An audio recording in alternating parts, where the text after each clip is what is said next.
আকাশবাণী আগরতলা। স্থানীয় সংবাদ পড়ছি অনিন্দিতা ভট্টাচার্য। প্রধানমন্ত্রী নরেন্দ্র মোদী আজ রুশ ও অস্ট্রিয়ার 3 দিনব্যাপী আধিকারিক স্তরে সফরে রওনা হবেন। সফরের প্রথম পর্বে তিনি 22তম ভারত রুশ বার্ষিক শিখর সম্মেলনে অংশ নেওয়ার জন্য মস্কো যাবেন। প্রধানমন্ত্রী ও রাশিয়ার রাষ্ট্রপতি ভ্লাদিমির পুতিনের মধ্যে প্রতিরক্ষা, বিনিয়োগ, শক্তি সহযোগ ও সংস্কৃতি সহ বিভিন্ন ক্ষেত্রে দুই দেশের মধ্যে সহযোগিতা বৃদ্ধির জন্য দ্বিপাক্ষিক আলোচনা হবার কথা রয়েছে। আগামীকাল প্রধানমন্ত্রী রাশিয়ার ভারতীয় সম্প্রদায়ের সঙ্গে মিলিত হবেন। আগামী 9 তারিখে প্রধানমন্ত্রী অস্ট্রিয়া যাবেন। গত 41 বছরের মধ্যে এটি হবে কোনো ভারতীয় প্রধানমন্ত্রীর প্রথম অস্ট্রিয়া সফর।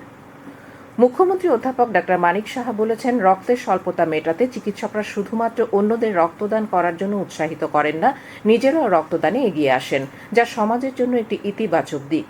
জাতীয় চিকিৎসক দিবস উপলক্ষে গতকাল ইন্ডিয়ান মেডিকেল অ্যাসোসিয়েশন ত্রিপুরা শাখার উদ্যোগে আইএমএ হাউসে আয়োজিত এক স্বেচ্ছা রক্তদান শিবিরের উদ্বোধন করে একথা বলেন মুখ্যমন্ত্রী। তিনি রোগীদের স্বার্থে সময়ের বাইরে গিয়েও সেবামূলক মানসিকতা নিয়ে কাজ করার জন্য চিকিৎসকদের প্রতি আহ্বান জানান।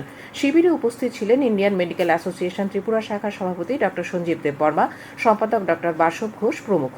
অনুষ্ঠানে আইএমএ হাউস চত্বরে বৃক্ষরোপণ করেন মুখ্যমন্ত্রী সহ অন্যান্য অতিথিরা। এদিনের শিবিরে 29 জন রক্তদাতা রক্তদানে সামিল হন।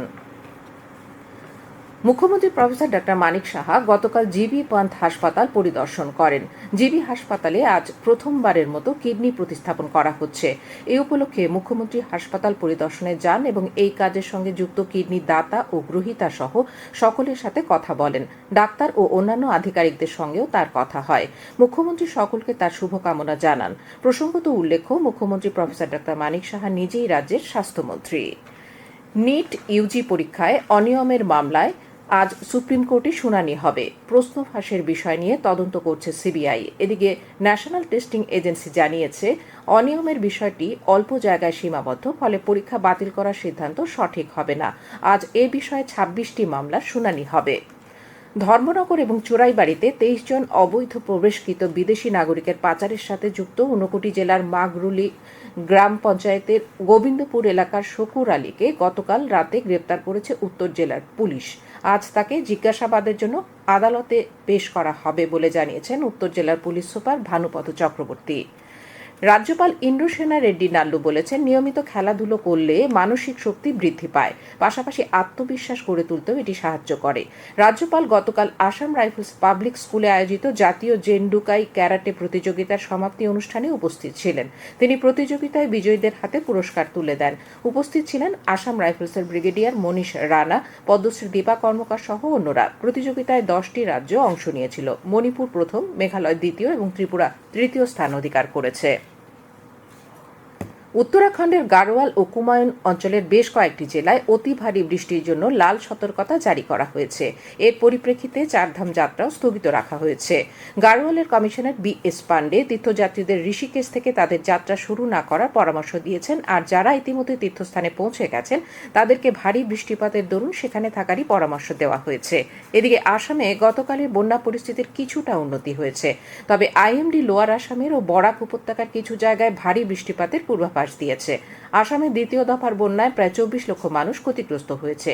প্রায় 269টি ত্রাণ শিবিরে 53,000-এরও বেশি গৃহহীন মানুষ আশ্রয় নিয়েছেন।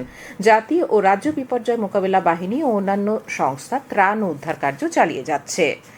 মনোকা এক অনুষ্ঠানের মধ্য দিয়ে রাজ্যের সোনার মেয়ে দাবাড়ু আরাধ্যা দাসকে গতকাল সম্বর্ধনা দিল Tripura body builders and fitness সংস্থা।